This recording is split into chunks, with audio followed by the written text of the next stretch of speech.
I have mentioned that Stephen King is my favorite author before on the channel, and Different Season is a good example of why that is. Hey guys, welcome back to the channel, and today we're going to talk a little Stephen King. That's right, as I mentioned a little bit in the intro there, he is, as of this moment, and has been for some time, my favorite author. Just period. There are others in contention, and if I ever make a list, I will explain to you how I decided that. But as for now, let's get to the video. Today we will be covering his 1982 novella collection, Different Seasons. Now this collection is special because it includes at least two of his most famous stories because they were adapted. And we're going to talk about that at length, I'm sure. But let's just get pretty straightforward here. I got my battered old paperback here, which I bought with along with a couple others.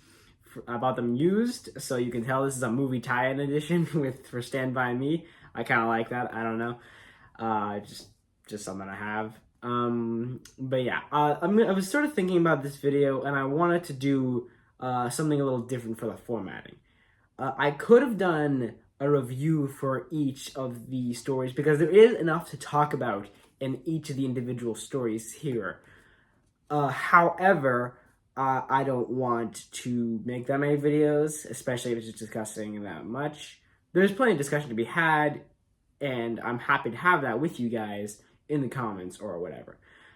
So what I'm going to do is I'm going to review all four of the novellas in sort of quick succession, as best I can. I will have a little bit of a synopsis, maybe a quote I like, and yeah, obviously my rating system. And then at the end, I'll give it an overall conclusion and the way I usually do these things. So, without further ado, let's talk Rita Hayworth and the Shawshank Redemption. Suspenseful, mysterious, and heart-wrenching, this iconic King novella, populated by a cast of unforgettable characters, is about a fiercely compelling convict named Andy Dufresne, who is seeking his ultimate revenge. Alright, let's get started, guys. Rita Hayworth and the Shawshank Redemption. I love this story, and this is one of those stories I think that people tend to remember, and there is a reason for that, and a big part of it is the movie, which I will talk about briefly. I will not make the whole review section about the movie because the movie is amazing. It is one of the most popular and beloved movies just in general. I love it. It's one of my favorites. I've seen it a handful of times and I've loved it every time. And it's just one of those stories that inspires hope in you. And I think part of what makes it work is in the context of this this collection is that the different seasons isn't just the title. It is in fact reflected in the stories that are written about. For in this case, it's Hope Springs Eternal, I believe. That's the first story you got here. You see that? I can't tell if it's focused or not, but it's all good. So Hope Springs Eternal, and this story reflects that. This is a story where we're talking about prison, and prison is a grueling thing wherever you are. And if you're an innocent man like Andy is, or in this case, it's a situation which you would sort of a lot of people would break under, but it's just sort of what makes a character of it in the story, like Andy and of course Red, and you got all the others. So great is that this is a story about somebody who spends decades locked up, and yet he never loses hope. He knows he is innocent, and he is the kind of man who can make things better for the people around him just by virtue of being who he is. He's not perfect, but he's a clever enough person, and he's decent at the end of the day, and that's what draws people to him. And that's why, yeah, sure, he has struggles, especially in those early days, but it's part of the charm, I think, of the story is that Andy, despite all his struggles and what he has to go through, he sticks with it. Well, not to say too much, but he manages to find a way to get out of prison. Now, I don't really know if I should spoil the ending to a story like this, considering how well known the movie is, and this is a very accurate adaptation. I'd say both of the popular adaptations that are in this collection are very faithful. I haven't seen Apt Pupil, but that's its own thing, and I might talk about that later. But yes, the movie is very faithful and arguably is one of the more perfect adaptations out there, regardless of it being Stephen King, who has his notorious history of adaptations. We're talking one of the best movies of all time that just makes you feel a lot, and it's just I find it kind of hard to express how I feel towards a story like this without just gushing about the movie because the two are interconnected. I saw the movie first, obviously, but the two are the same in my mind now. It's brilliantly written, and like all those quotes from the movie that you love, guys, they're in the novella. Stephen King thought of those. Like let's talk about the opening of this. Right? It goes, "There's a guy like me in every state and federal prison in America. I guess I'm the guy who can get it for you." This is Red narrating it. Like these are quotes that are so iconic and that come directly from the novella. So if you love the movie, I think it's definitely worth checking out. This is a great novella. I gave it an 8.9 out of 10. It's just a beautiful story, and let's just say that in comparison to a couple of two of these other stories, this one you need a little bit of the hope because let's just say Stephen King's not afraid to get dark, and the next couple of stories they're gonna go there. If you don't believe in the existence of evil, you have a lot to learn. Todd Bowden is an apt pupil. Good grades, good family, a paper route. But he is about to meet a different kind of teacher, Mr. DeSander, and to learn all about Mr. DeSander's dark and deadly past, a decades-old manhunt DeSander has escaped to this day. Yet Todd doesn't want to turn his teacher in. Todd wants to know more, much more. He is about to face his fears and learn the real meaning of power and the seductive lure of evil. Let's talk about Apt Pupil. Now, Apt Pupil is not the one I knew the least about going into it. That would be the last one. But Apt Pupil is probably the one which I only had one piece of information going into it. I knew that this was the one with Nazi in it. That was the limit to my knowledge going into this. So for the most part, I was going into this blind with the bare minimum and only what I could really grasp from the basic concept of knowing that there was a young man and some sort of Nazi hidden in the States. So I went into this, I was like, all right, I wonder what this is going to be like. And what I found was one of the darkest things I have read in a little bit. And I read Malzahn recently, guys. So, that says something. Now, this is dark in the way that Stephen King excels at when it comes to writing horror and just generally cutting at the heart of what makes people scary and incredible. Now, while you're talking about, I was talking about Shawshank a second ago, and that one's all about hope and the resilient ability to just sort of, the drive to resilience that humans have. Apt Pupil is about corruption and evil, as I sort of said there, reading the little blurb there.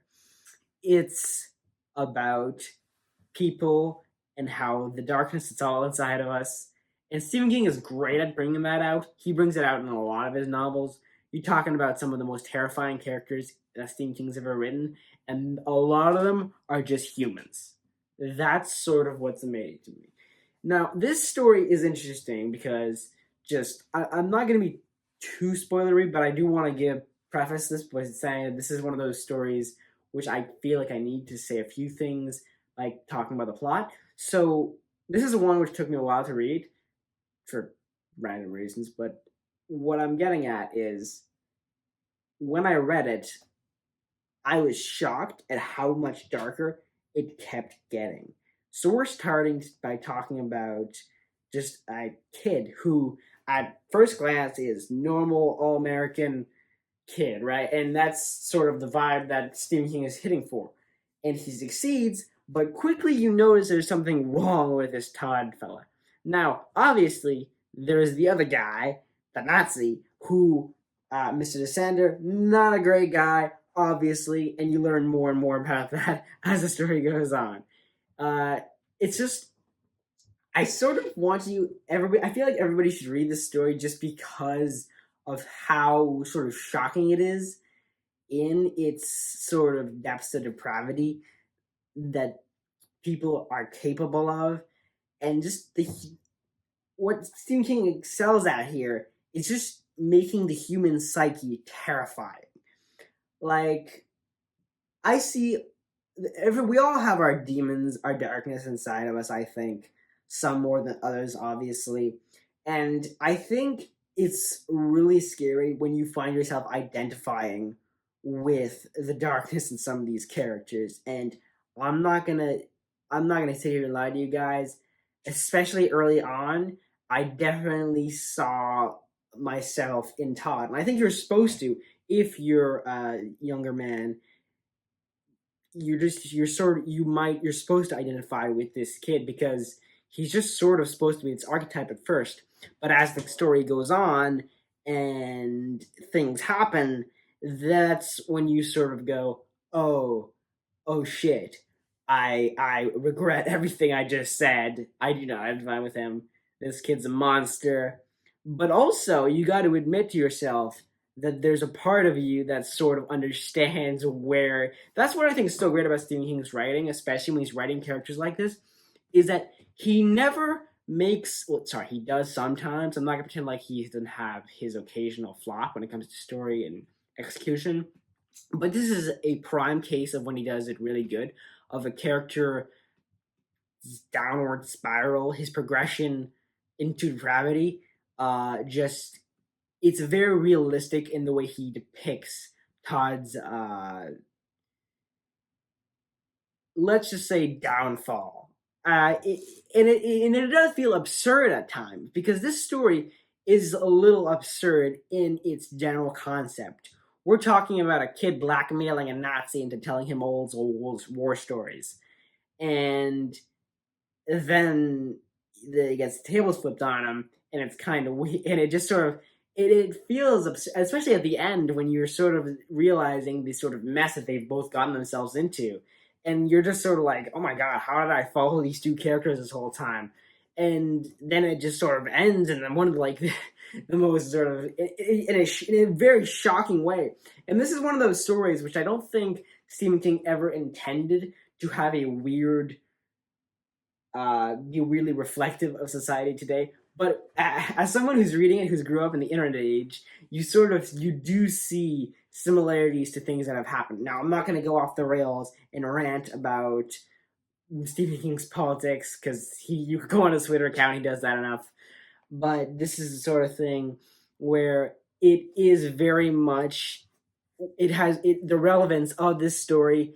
I don't think it was intentional, but I this is something I couldn't help but notice while I was reading it. Now, all right, let's talk about the story I think a lot of you want to hear about. Let's talk about the body. It's 1960, in the fictional town of Castle Rock, Maine. Ray Brower, a boy from a nearby town, has disappeared, and 12-year-old Gordy LeChance and his three friends set out on a quest to find his body along a railroad track. During the course of their journey, Gordy, Chris Chambers, Teddy DeChamp, and Vern Tessio come to terms with death and the harsh truth of growing up in a small factory town that doesn't offer much in the way of a future. I did notice after recording that section that I hadn't given Apt Pupil a rating. Let's say 8.7 out of 10 sort of thing. I don't think it's quite as good as Shawshank, at least when it comes to the iconic status. But I do think it's a really good story and worth reading for sure. Onto the body then. Guys, have you watched Stand By Me? That is my first question to you. Maybe you haven't read the body. Maybe you have. Maybe you haven't seen the movie. But you should do that, and you should do both. Because this, right here, the body, the thing that this thing is advertising the most, this copy especially, it's potentially Stephen King's best coming of age story. Now, I'm not here to debate that with anybody, but I think a lot of people would actually agree with that. The only thing that maybe comes close is It, but that's a really long book, and this is a novella. So even if you're not a Stephen King fan, I think I would recommend The Body as a place for people to start if they were curious. I think The Body is one of those quintessential King stories that helps people realize that he's not just a name and a horror author. He is a writer with range and genuinely, staggeringly good writing ability. This is one of those stories which is just filled with emotion, specifically nostalgia. I don't know how to describe it other than that.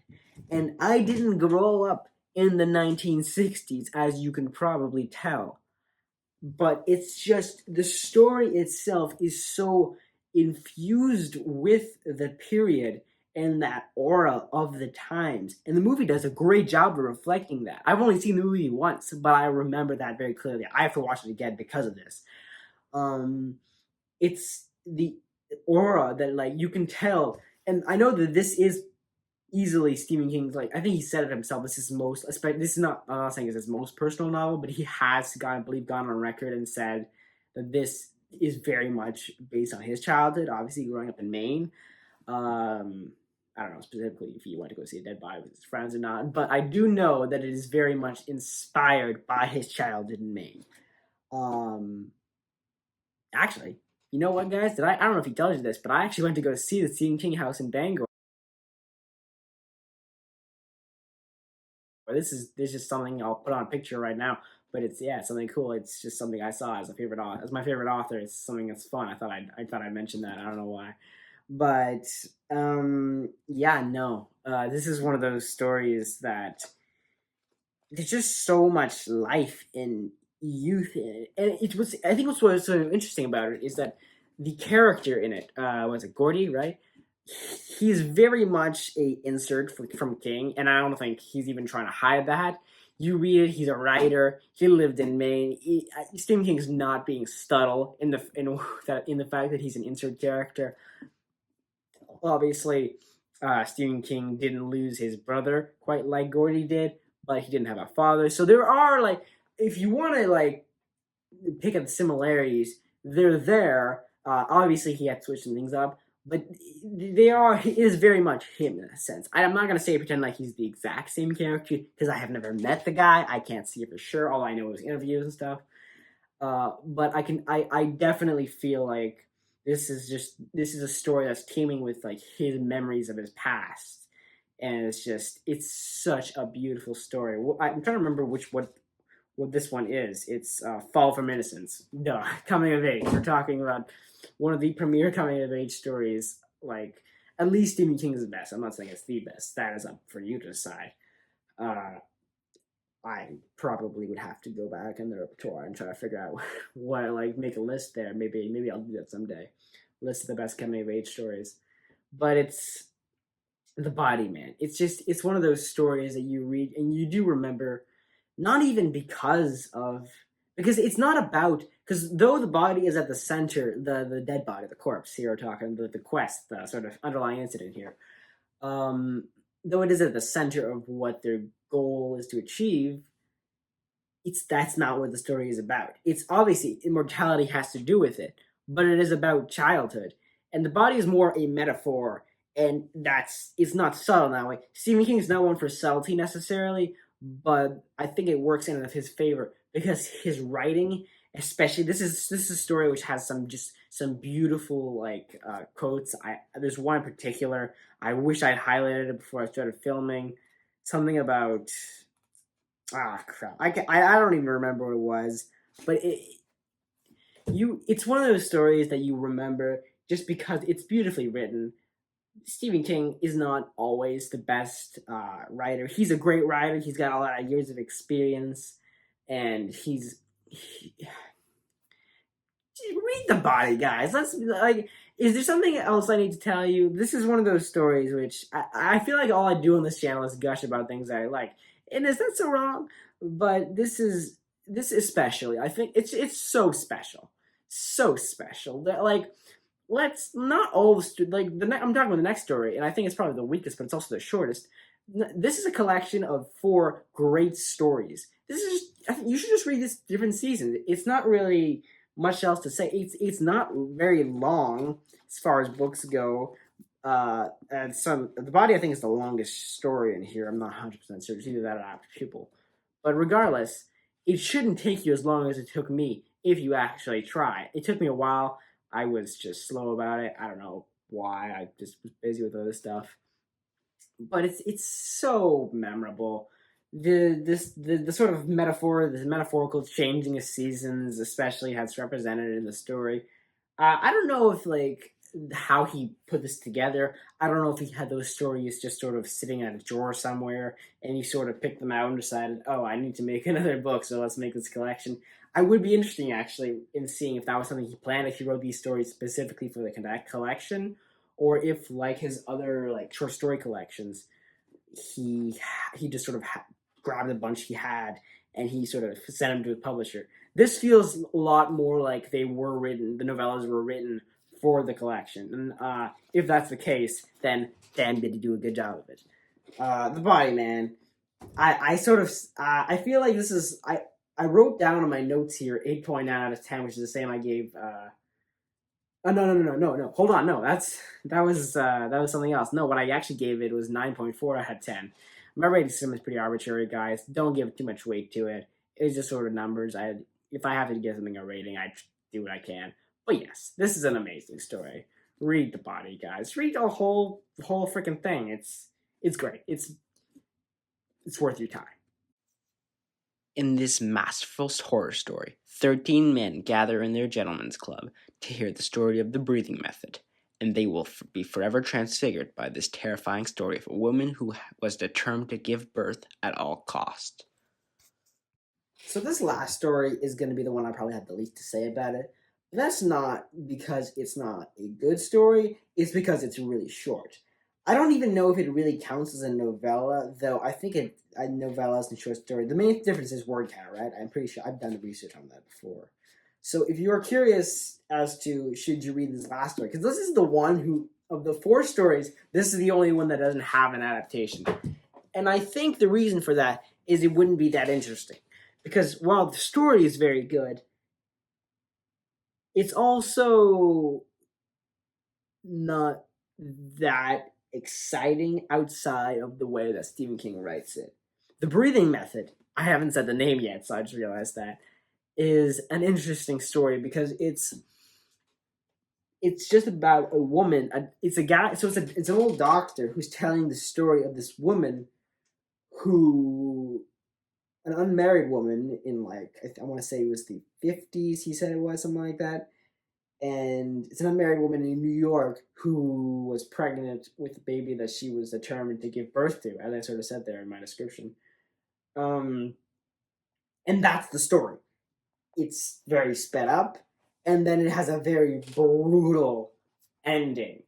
And I don't want to spoil it to you. I think you should definitely read the story because it's another one of those beautifully written. And there's a lot of there is a lot of weird, sinister stuff in the story because I think this is the one I would call a real horror story. Apt Pupil is probably darker, but it's not dark in the horror sense. I don't think it's more of a psychological thriller, if that makes sense. I don't know. If you've read it, you might understand better what I think.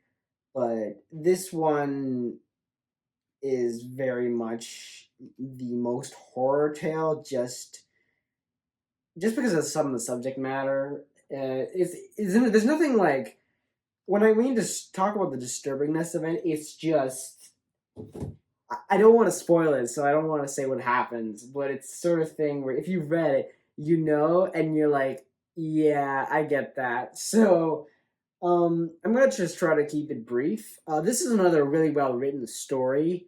It's really short. I knocked this out in a couple hours before I went to work the day I read it, and it's like all the other stories. At least took me a couple days to read, and that's because I was busy and stuff.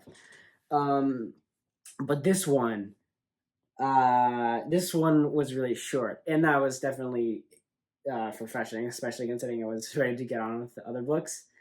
But it is well worth the read, I'd say. Just I'll give my rating quickly enough. I 8.5 out of 10. Again, don't give too much talk to the numbers. It is just a flat, meaningless approximation of how I felt about it on a scale of me to liking it.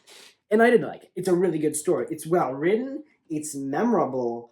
But it's definitely the one I think I will be thinking the least about when I think about this collection. However, that doesn't mean I don't think I will ever think about this story, because this is a story which, while it is short, it is still poignant enough that I will not forget it. Well, I don't know. There's a lot. I've read a lot of books, guys. I might forget it. There's definitely some sort of stories I think I've read by Stephen King that I've forgotten. But I think that's sort of like the sign of what makes something good or not, is if it's written in such a way that I still think about it. And like really, I think that's really important when you talk about art and any sort of media. Is once you put it down, will you remember it a couple months or even years from then? And I think that I will, because this is a really poignantly, I keep saying using that word, god damn it. That's just the way I talk, guys. I'm sorry if you guys get mad at that. If you guys get irritated at the way I sort of repeat words and stuff. I'm bad at doing sort of live reviews and stuff like that, because I do just sort of go on the fly and try to talk to the camera, and that's just sort of the way I function. I'm not really good at that. This is part of me trying to get out of my comfort zone a little bit, and it is what it is, guys. I hope you accept that. But it is very much back to the review there. It is very much the sort of story which I think, if you've gotten this far in this book, read it, because this is the sort of thing where the other books you can buy as the individual novellas. You can buy those as packs. The covers I displayed when I was doing the little audio bits there are for the sort of are for the individual novellas you can buy at the store now. But I would recommend you pick up the full collection, because I think that what makes the collection work is that the four stories are as a whole. And because the titles are important, I think. The Hope Springs Eternal. Well, I'm trying to think here, though. The Summer of Corruption, Fall from Innocence, and A Winter's Tale.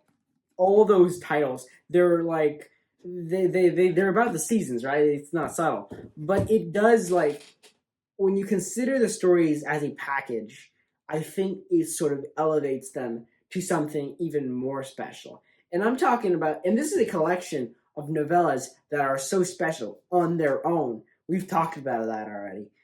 But I think that I would recommend personally that you pick up, if you decide to pick this up, I would pick up just the collection itself, because one, I think it's probably cheaper. I don't know. And this way, you can actually read the breathing method, because I don't know if you can buy the breathing method on its own. I think you can get an audiobook, maybe. I'm not 100% sure. It is what it is. It's good, guys. I don't know what to tell you. I don't really have a full rating system for the collection as a whole, because I don't really want to do that, and that just sort of seems tedious. I spent the last several 20 minutes talking to you and sort of rating the individual stories, and I think that's sort of what's important. The collection that helps elevate it, I believe, but of itself, it is not something I feel like I need to rate on a scale. So, as far as things go, guys, I think this is probably going to wrap it up. This is a good collection. You should read the stories that are in it. The words in it are great. I haven't read Stephen King in a while. It's been a little while. I think the last thing I read by him was,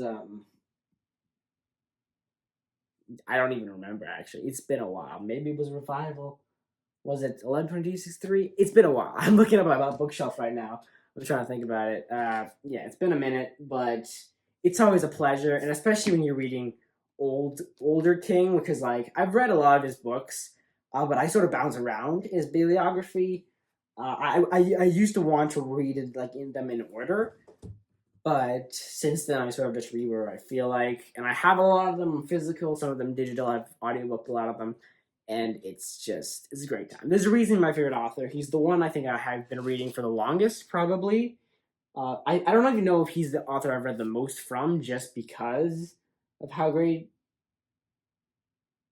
of how sort of like long the space between me reading him will have been, and just how many books I've read in between, especially with long series and stuff, which sort of ended up, which go into the tens of books and stuff like that.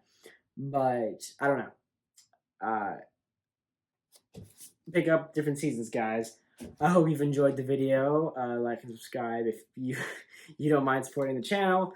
And if you enjoyed the video, yeah, just maybe leave a comment down below. I hope to see you guys in whatever I end up making next. Bye bye.